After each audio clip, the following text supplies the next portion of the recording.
The keyword is the phrase, "Who are you?" which Mima murmurs over and over throughout the movie. あなた誰なの？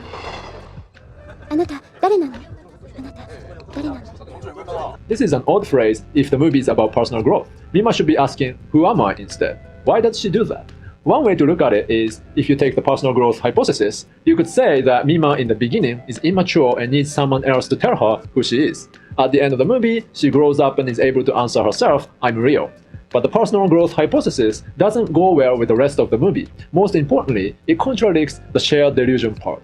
If the story is about Mima's establishing her identity, why is her delusion shared with others? Alternatively, it is possible to think that this movie is not about personal growth, but it is about personal identity itself. What if Kon is investigating the nature of personal identity? This makes more sense when you look at Mima's behavior. The fact is that Mima doesn't really care to be an actress to begin with. She becomes an actress because the agent wants her to be. On the phone with her mother reminds Mima that she wanted to be a singer.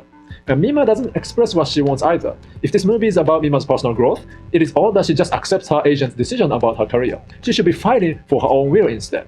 Her being an actress is also a metaphor for the lack of her personal identity. In this sense, Mima's struggle is really about figuring out what other people want her to be. She's confused about what everybody wants from her. She's split between two parties. One side wants her to stay an idol, the other wants her to be an actress. Her role in the TV series has a split personality disorder. Rumi has a split personality disorder. When considering these points, the last scene looks different. When Mima visits the hospital, the nurses wonder whether she's that famous actress. Mima responds, "I'm real."